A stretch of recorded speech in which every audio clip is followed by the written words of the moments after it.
you often look at it and think to yourselves, gee, this is a great story about Ruth, who happens to be from Moab, who's not necessarily of Israel. And it talks about her diligence, her duty, her willingness to go ahead and stand by her mother-in-law and do right by her. And I think that that's like ultimately what everyone looks at as like the shining example from this book.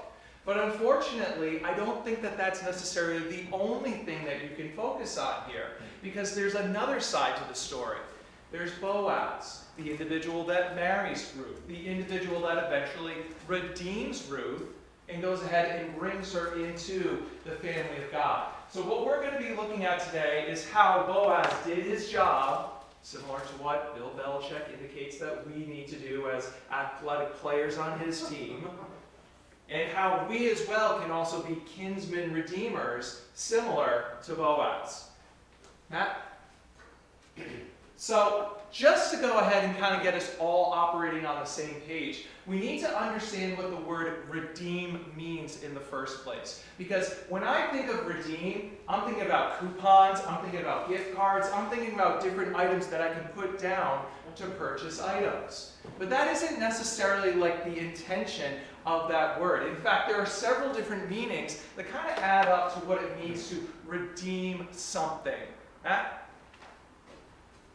So first off, you can go ahead and fulfill or carry out a pledge or promise. Hit it again, Matt. You can gain or regain possession of something in exchange for payment, which is what we typically know of redemption or redeeming something. And then finally, go ahead, Matt. We have this compensation for the fault or bad aspects of something. And I think it's that particular definition as Christians that we need to go ahead and really take to ourselves and see how it applies. Because when I look at this, when I think of being redeemed, I think of atoning. I think of making amends. I think of saving someone from evil or sin or any type of precarious event they happen to be. The same way that Jesus saves us from our own sins and redeems us on the cross, we can go ahead and we can follow through and have a similar effect on other people in our lives. So as I indicated, we're going to take a look at how it is that Boaz is able to redeem Ruth in this particular Bible story and how it applies to our lives moving forward. So before we get into the meat of it, let's go ahead and bow our heads, we'll pray, and we'll go from there. So dear Lord, we thank you for today. We thank you for another year that we're able to go ahead and gather and meet with each other and spend time learning from your word. I pray that you open up our hearts and open up our heads and give us the ability to take something away from this lesson today that we can apply in our lives. And we pray these things in your name. Amen. All right, Matt. So, just to provide some context, I'm sure we're all familiar with the story of Ruth, but it's always good to do a little bit of that backtracking so we understand exactly what it is that we're talking about. So if you haven't already opened up to the book of Ruth, you can do that. It happens to appear right after Judges. It's a little tiny book, only 4 chapters. And a little fun fact about this, 16 years ago, when I first started teaching down in Narragansett, we used to have a unit in the sophomore literature. It was all about justice and looking at literature and seeing how this concept of justice could be applied. And back then, which is like even like crazy to think about that it like was that long ago, we were actually utilizing various Bible stories to kind of teach this concept. And so we had Abraham and Isaac, we had the prodigal son, which was stuff that we read, and this was the last piece that we would read in that unit, which was the book of Ruth, and analyzing and looking at it through the lens of whether things are just or unjust. And so that's how I kind of like grew a little bit of, I guess you could say, familiarity or even fondness for it, because it ended up being like one of my favorite units that I got to teach. And so in reading this in schools, which you can't necessarily do today, you come to an understanding that in those first 5 verses of the chapter that things aren't going so well in Bethlehem. In fact, it says, "Now it came to pass in the days when the judges ruled," so we don't have a king already, which is no bueno, "that there was a famine in the land, and a certain man of Bethlehem, Judah, went to sojourn in the country of Moab, he and his wife and his 2 sons. And the name of the man is Elimelech, and the name of his wife Naomi, and the name of his 2 sons, Mahlon and Chilion, Euphrates of Bethlehem, Judah. And they came into the country of Moab and continued there. And Elimelech, Naomi's husband, died, and she was left, and her 2 sons. And they took them wives of the women of Moab. The name of one was Orpah, and the name of the other Ruth. And they dwelled there about 10 years. And Mahlon and Chilion died, both of them. And the woman was left of her 2 sons and her husband. And this is pretty terrible stuff, because unfortunately during this time period, much like I guess you could say many of the time periods after it, if you lose your husband, if you lose the male figure in your life, you're going to be in some dire straits. Because at this particular time especially, they were the providers. They were the ones that would go out and do that hard labor in order to assure that the family was able to survive. So Naomi and her 2 daughters, they've got very little choices here. They don't know what to do. And Naomi indicates to her 2 daughters, she's like, hey, y'all just need to go back to your mother's house at this point, because I can't take care of you, and even if I was to remarry and have more sons, are you really going to wait around until they're of age to marry them again? It's like she knows that she can't provide for them. So it seems as though she's trying to be selfless, and she's trying to go ahead and take care of these 2 young girls and sending them back to their people. And one of them goes ahead and agrees, that happens to be Orpah, but we know that Ruth stays with her. And we know that Ruth is dedicated to Naomi, and she goes back to Bethlehem with Naomi in order to make certain that her mother-in-law is okay. And I think that's why we tend to focus so much on this particular book. It's that dedication. It's that willingness to put the needs of others before yourself. Because it probably would have been so much easier for Ruth just to say, you know what, you're right. I'm going back home. Thanks a lot. It was real. Good decade, but there's nothing here for me. But instead, she remains dedicated to her mother-in-law. So I think that that really sets us up to see that Ruth is willing to do just about anything to take care of herself and to take care of Naomi. Which, by the time we get back to Bethlehem, she's no longer referring to herself as Naomi. Now she's calling herself Mara, which happens to be the bitter one. Because she's angry, she's upset. She's kind of lost her faith in God. It's like, why have you done this to me? And so Ruth is kind of almost not only trying to support them from a meal standpoint, but Ruth almost acts as like almost someone to like lean on, to kind of provide that positive reinforcement that she probably needs right now. And this brings us to where we're going to be introduced to Boaz. Because Boaz happens to be this super wealthy, super affluent man that lives in Bethlehem. Go ahead, Matt. And in order to go ahead and take care of themselves, it was customary practice that the poor, the people that couldn't provide for themselves, the people that didn't have land, they were able to go ahead and glean from the fields of basically wealthy individuals. And to glean means to go ahead and pick up the scraps. It means whatever's left over on the ground, you're almost entitled to it. So it's not as though you're going to get, a big giant mound of barley in this case because they happen to be returning during that particular harvest season. But it does mean that you may be able to cobble together just enough of that to, make yourself some bread for a day or maybe even 2 days if you're lucky. And we see here in the next couple of verses, which happen to be 1, 8, and 9 in book number 2, that Naomi is in fact sending Ruth off to glean from the fields of Boaz. So it reads, "And Naomi had a kinsman of her husband, a mighty man of wealth, of the family of Elimelech, and his name was Boaz. Then said Boaz unto Ruth, Hearest thou not, my daughter? Go not to glean in another field, neither go from hence, but abide here fast by my maidens. Let thine eyes be on the field that do reap, and go thou after them.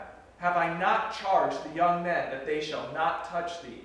And when thou art athirst, go unto the vessel, and drink of which the young men have drawn." And this is our first interaction we see between Boaz and Ruth. And Boaz is treating her very compassionately, very kindly. He's going out of his way to try and provide and take care of her, because he is aware of the situation. He knows that Naomi has returned. He knows that his kin has passed away. He's also aware that one of Naomi's daughter-in-laws has returned with her and is providing for her. So this is looked upon with great respect. And Boaz is kind of almost, I don't want to say reciprocating, but it seems as though he's going out of his way to take care of her specifically.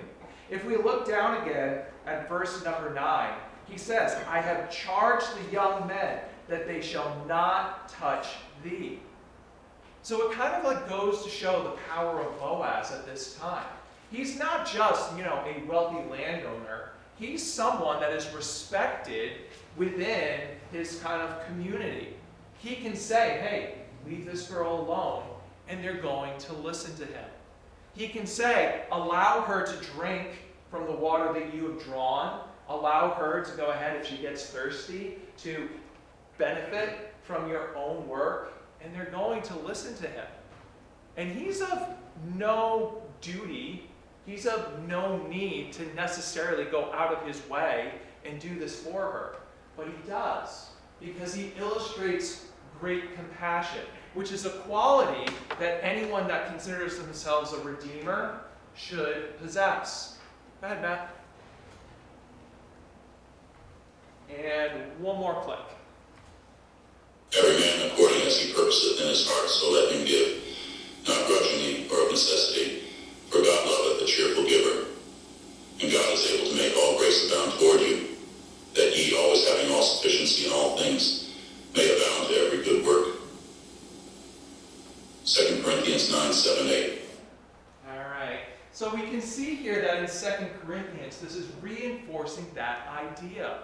That if you happen to have an abundance, or whatever it is that you happen to have, you shouldn't hoard it for yourself. You shouldn't necessarily be trying to believe that, everything that I have is mine, and I'm not going to share it with others.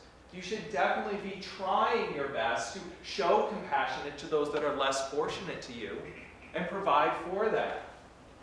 And ultimately, what 2 Corinthians is indicating is that you will be rewarded for your generosity. Do we know what kind of reward it is? No, we don't. And it isn't necessarily always going to be an equal reward. It's not going to be, hey, I gave this guy $5 and eventually I'm going to find a $10 bill on the ground. We don't understand exactly what that prosperity is that God has for us, but we do know that if we go out of our way, if we think about others, if we try to provide for them, if we try to redeem the individuals that are less fortunate than us, then ultimately we will prosper. We will prosper in some sort of way. And his compassion is not limited to just allowing her to kind of stay in the fields. And his compassion is not limited to just providing water when she becomes thirsty. Bless you. How appropriate was that? It moves beyond that. It moves beyond just the compassion, and eventually it gets into the charity. Go ahead, Matt. So the next little chunk we're going to look at happens to be in chapter 2 of Ruth. It's verses 14 through 16. So he's noticed Ruth in the fields. He's already provided for her, saying, I'll give you some protection. I'll make certain that you have water. But he takes it a step further. So in verses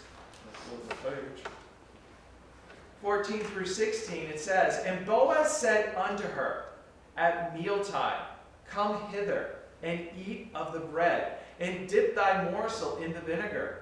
And she sat beside the reaper, and he reached her parched corn, and she did eat, and sufficed and left.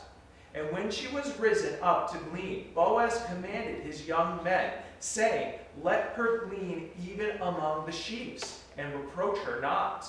And let fall also some of the handful of purpose for her, and leave them, that she may glean them, and rebuke her not. This is extremely charitable of him. Not only is he allowing her to gather the scraps, Now he's going above and beyond and allowing her to go ahead and pick from the sheaves, to pick from the barley that is still there.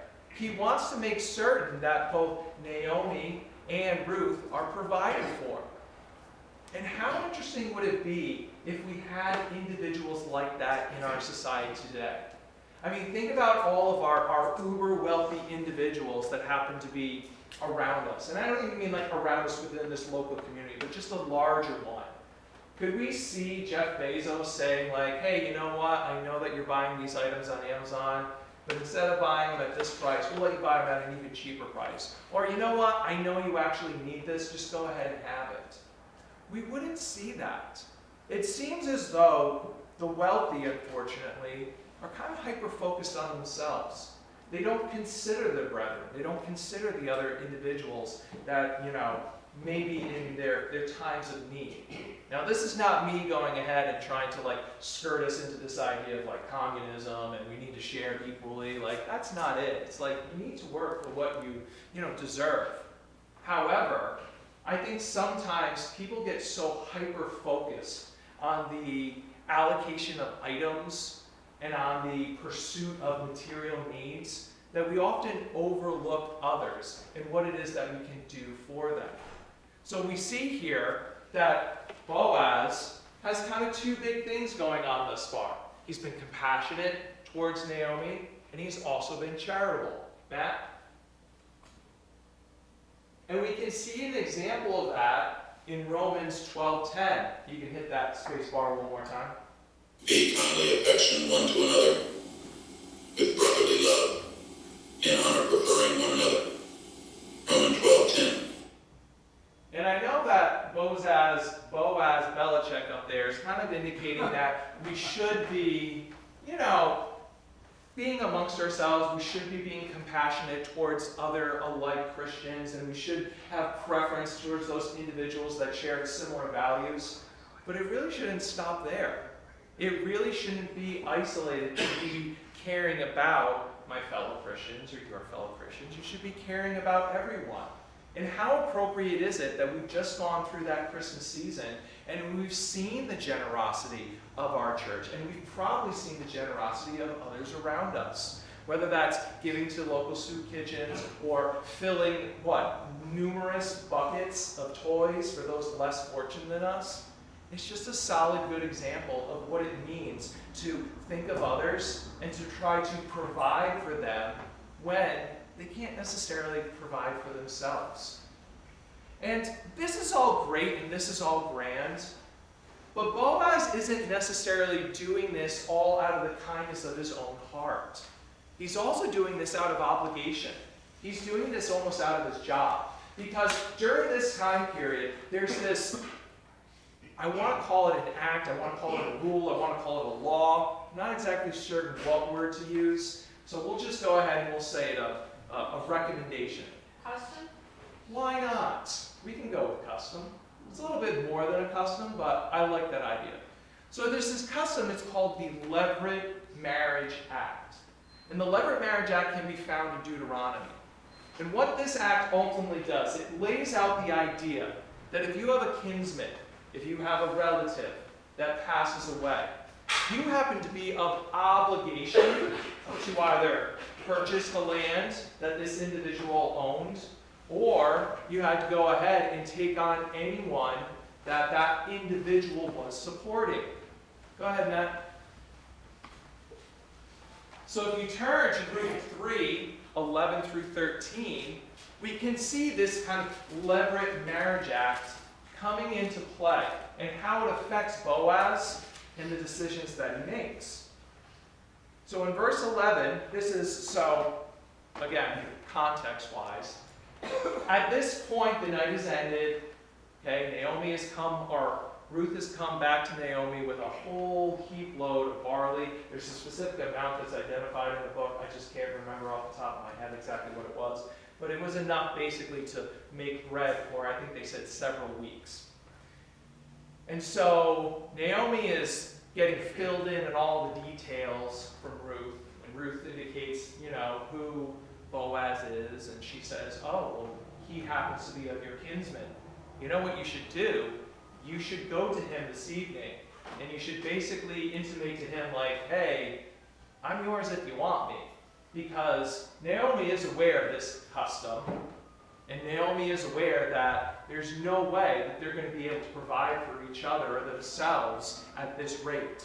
So in verse 11 it says, this is Boaz speaking, "And now, my daughter, fear not. I will do to thee all that requires this. For all the city of my people doth know that thou art a virtuous woman. And now it is true that I am thy near kinsman. Howbeit, there's a kinsman nearer than I.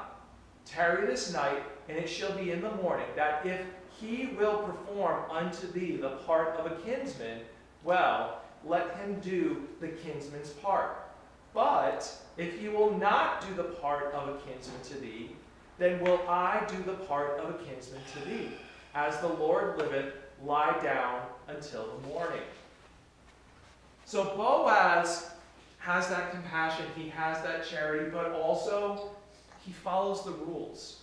He follows the law that's set forth for him. Now he's an older gentleman. I mean, he's of age of Elimelech, so we're going to say he's probably one generation older than Ruth. So it's kind of a good deal for him. It's like, hey, I can marry this young girl. This is great. This is wonderful. How exciting for me. But instead of just kind of like jumping on that opportunity, instead of just saying done, he knows that there's someone that's more closely related. A kinsman, that it would be his duty to go ahead and take care of Ruth, and in turn, take on the land that Elimelech once owned and take care of Naomi as well. So it's like he plays by the rules. And I think that's something that can't be overlooked. Because oftentimes when we see something that we want, something that we crave, something that we desire, we tend to forget about the other aspects that go into it. We tend to forget about, well, maybe I have to do this, or well, maybe that's going to affect that. We just kind of focus on what the heart wants, and we forget that there's kind of duties that get involved in it. But Boaz isn't like that. He follows through on what the custom says, which is, okay, the closest kin basically gets first crack at it. And if this individual is going to turn that idea down, then ultimately it falls upon my shoulders to go ahead and redeem this. But there's one small problem that happens to appear with this Levirate Marriage Act. Matt? No, that's my B selfless. I put it out of order. Man, oh, what a rookie mistake. Unbelievable. Should have stepped up my game. Why don't you hit space twice? And then we'll kind of like backtrack. Look not every man on his own things, but every man also on the things of others. Philippians 2:4. Thanks, Boaz Belichick. One more time. There we go. All right. So in Deuteronomy 25, 5 through 6, it kind of gives you the idea of what the Levirate Marriage Act is. And it specifically says, if brethren dwell together, and one of them die and have no child, the wife of the dead shall not marry without unto a stranger. Her husband's brother shall go in unto her, and take her to his wife, and perform the duty of a husband and brother unto her. Here's where it gets kind of bad news for Boaz. And it shall be that the firstborn which she bears shall succeed in the name of his brother which is dead, that his name will not be put out in Israel. So, if you're understanding this in the same way that I'm understanding this, it means that if Boaz does in fact marry Ruth, and they do have a child, it's not going to continue the line of Boaz. He is not going to have an heir to go ahead and say, oh, that's my son. The son actually takes on Elimelech's name. So the line of Elimelech continues. So that's kind of like a stinky thing. It's like, one of the things that we like to do is like, you gotta have that son, gotta carry on the name, can't have this generation die out with me. So by him saying, yes, I will go ahead and fulfill my duties here, by him deciding that marrying Ruth is the right thing to do, He's basically wiping himself out of the history books. Like there's not going to be anyone to carry his name on. How selfless is that? To go ahead and look at a situation where he can improve the lives of two individuals and not worry about what others are going to say of him. In fact, when you go outside of the book of Ruth, Boaz is only mentioned one other time. And I don't completely understand it because I'm not nearly as, Bible smart as others. But there's reference to Boaz being named after a particular pillar in a certain temple. But I should have probably done a little bit more research into that. So you can look into it, but ultimately he's gone. He's done. So he's got himself a pretty difficult choice here, if you ask me. It's, do I do my duty, do I do my job, which is to go ahead and provide for these individuals and have my name kind of cast aside, or do I just go ahead and wait and find myself another young girl that would probably want to marry me because I am rich, I am wealthy, I am powerful in my town, and go ahead and make certain that the line of Boaz continues. His choice was easy for him. He went ahead and did the right thing. He was selfless and he gave up his ability to have that hair, to have that line. He knew that this was what the custom, the law required of him, and he fulfills that. And I think that's the big thing when it comes to being a redeemer. You can't just do nice things. You have to do nice things knowing that something negative or something's going to affect you. Whether it's decreasing the amount of money in your bank account or sacrificing your time in order to help others. Those are the things that you have to consider, or at least have to be in play in my mind, in order to be a really good example of what a redeemer is. Go ahead, Matt.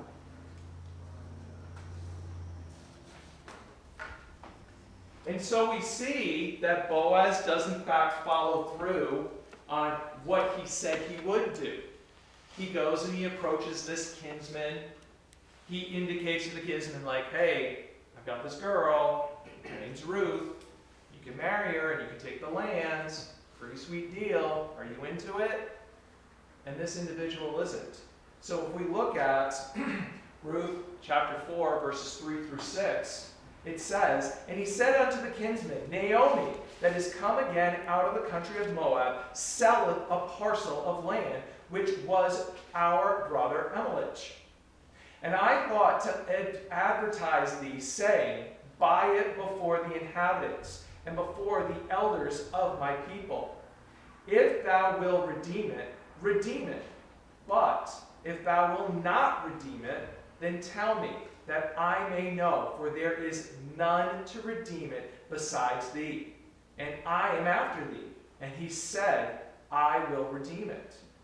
Then said Boaz, what day thou buyest the field of the hand of Naomi, thou must buy it also of Ruth the Moabitess, the wife of the dead, to raise up the name of the dead upon his inheritance. And the kinsman said, I cannot redeem it for myself, lest I bear my own inheritance. Redeem thou my right to thyself, for I cannot redeem it itself. And so we see that this kinsman specifically did what Boaz, or he kind of didn't do what Boaz was willing to do. He wasn't willing to go ahead and sacrifice his name to take on the land of Elimelech, to take on Naomi, to take on Ruth.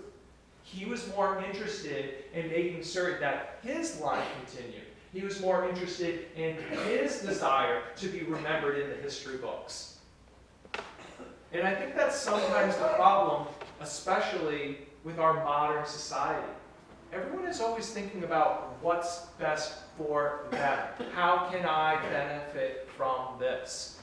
It's interesting because in school, and I never noticed this until lately, these kids do little small things that show how selfish they can be. Like they'll go ahead and create some sort of a poster, which is great, it's phenomenal, it's beautiful. But then what do? They put their name in the front corner. The other thing that was interesting this year is that I had numerous kids working in groups, and they're randomly selected groups, another little like computer hacky trick that I found that I really enjoy. And so they make these randomized groups, and you just don't know who's going to work with each other. And obviously, when you have randomized groups, there's always going to be one person that does more than the others. And I was just shocked at the number of kids that came up to me to kind of like sell out their peers and be like, oh, I did more than Johnny did. Or Sally didn't do anything. It was me that made this whole thing. And it just kind of blew my mind because I don't think that way. I don't think to put my name on the front of things like, look at, I did this. I'm fantastic and wonderful. Or, hey, they're not necessarily as good as I am.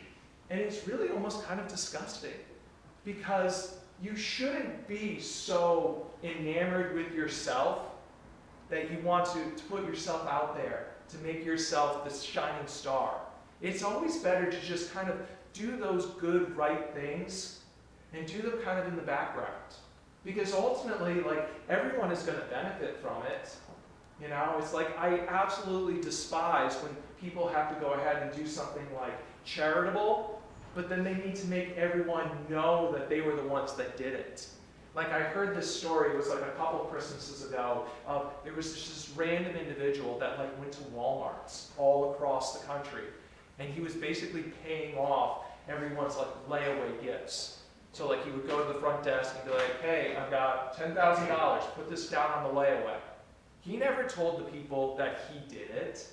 No one ever found out his name. It's just one of these Walmart like employees like reported it, and it became a news story, and then someone else picked up on it, and they never found out who this individual was.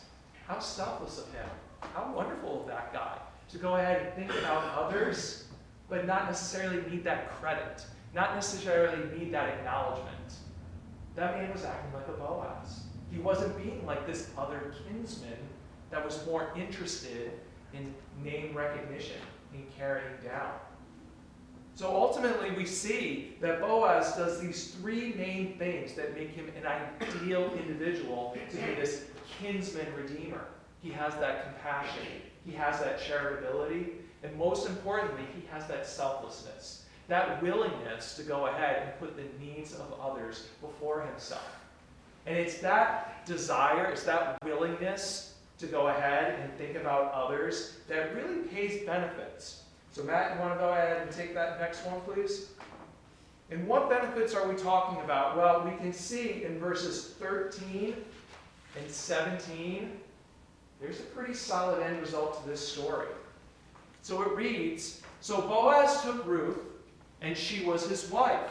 And when he went unto her, the Lord gave her conception, and she bare a son, which again, doesn't have Boaz's name.